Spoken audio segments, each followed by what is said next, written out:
गुरु की समर्था पर विश्वास हो जाने पर तुम्हें डर तो बुरे कामों से होना चाहिए। मथुरा बाबा जय गुरुदेव जी ने सत्संग सुनाते हुए कहा कि सत्पुरुष की महिमा और तारीफ ये है कि जो 10वें द्वार में पारब्रह्म और भंवर गुफा में महाकाल पुरुष बैठे हैं, उन सब से बहुत ज्यादा प्रकाश सत्पुरुष के एक रोम में है। जो प्रार्थना में कहा जाता है वह एक रोम का इशारा है। सच पूछा जाए तो सत्पुरुष के एक रोम का भी वर्णन नहीं किया जा सकता। सूरत उसका अनुभव करती है। जब सूरत वहाँ पहुँचेगी तो उसका कितना प्रकाश होगा यह शब्दों में नहीं कहा जा सकता। जो जिसको पा लेता है वह समझना है कि वही सब कुछ है, इसीलिए तो सबके शब्द दो में अंतर है, पर वो यह नहीं जानते कि ऊपर और भी बहुत कुछ है। 12 पुत्र जो गोपनीय हैं, जिनका भेद संतों ने नहीं खोला, उनकी शक्ति, उनका प्रकाश इन सबसे ज्यादा है। यह सूरत इतनी दूर से आई है और आते आते यहाँ छोटी हो गई। ये तो संत है जिन्होंने उसकी खोज की और सबका पद, सबका नाम, सबका रूप और सबका स्थान बताया। तुमको परमार्थ की जरा भी जानकारी नहीं है। वह प्रभु वचनों के घेरे में तो आ नहीं सकता। उसके लिए तड़पा जाता है, रोया जाता है, प्रार्थना की जाती है कि आप दर्शन दो, हमें मिल जाओ। वह कैसा है यह तो सूरत अनुभव करती है, शब्दों से बयान नहीं किया जा सकता। सारा मसाला ऊपर से ही आया है। इन धनियों को देश निकाला दे दिया गया। ये अपने अपने मंडल में बैठकर उसका ध्यान करते हैं। न ये अपने मंडल से ऊपर जा सकते हैं और न नीचे जा सकते हैं। कारण शरीर से और उसके नीचे के शरीरों से सुरतों को मृत्युलोक मंडल में उतारकर उनसे साधना कराकर महापुरुष पार ले जाते हैं, पर उसके ऊपर सुरतों को ऊपर ही ऊपर से पार निकाल सकते हैं। सतगुरु का नाम पुकारो की साधना से जड़ चेतन कलयुग की गांठ खुल जाएगी। सतयुग त्रेता द्वापर के साधनों से जड़ चेतन की गांठ नहीं खुलेगी। जो सत्संग होश में सुनते हैं, गुनते हैं, समझते हैं, उनको यकीन और विश्वास हो जाता है गुरु पर और वो किसी से डरते नहीं। डर तो बुरे कामों से होना चाहिए, मालिक के काम में क्या डर। सत्संग करते रहोगे तो पक्के हो जाओगे, सत्संग नहीं करोगे तो कच्चे रहोगे। एक सज्जन हमें अपने घर ले गए।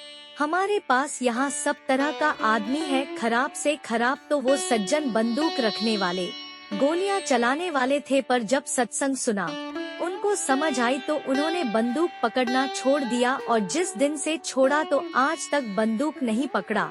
हमारे पहान बड़े शातिर लोग हैं, पर तुम यह मत कहो कि वो बुराई नहीं छोड़ सकते। बुराई तो सब छोड़ देंगे, पर सत्संग मिलना चाहिए।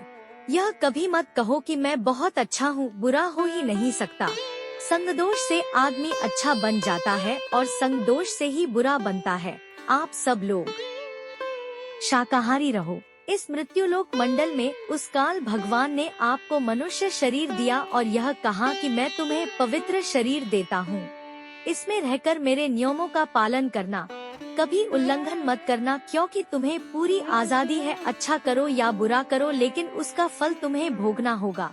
उसमें तुम आजाद नहीं हो। आपको ये शरीर मिला जिस जीवात्मा को कैद कर रखा है, तुम उसको लो। हमारी तरफ से कोई छुड़ा रोक टोक नहीं है। में फंसे पड़े हैं। जो मन में आया, जो बुद्धि में आया, वही पढ़ते रहे, वही समझते रहे, वही मानते रहे, पर सही बात आपने नहीं समझा। समय भाग रहा है, स्वान से आ रही है, जा रही है। आपकी होशियारी और बुद्धिमानी इसी में है कि आप समय का लाभ उठा लें। समय किसी का इंतजार नहीं करता। जब कोई काम करने लगो तो वह मुश्किल नहीं लगता। साधना करने लगो तो धीरे धीरे मन रुकने लगेगा। मैल जमा है, इसलिए आत्मधन दे भी तो फट जाएगा। इसलिए रोज बैठो। रगड़ मारना तुम नहीं जानते तो मैल कैसे छूटेगा। इसीलिए तो कहता हूँ कि मन और बुद्धि को रोक कर बैठो। यहाँ से कारण लोक तक मिलोनी है, उसके परे निर्मल लोक है। सत्संग सुनते सुनते तुम्हें सब समझ में आ जाएगा। इसलिए बराबर लगे रहो। एक दिन में कुछ नहीं होता है। बच्चा पढ़ते पढ़ते तब बड़ी डिग्रियां लेता है, उसमें समय लगता है।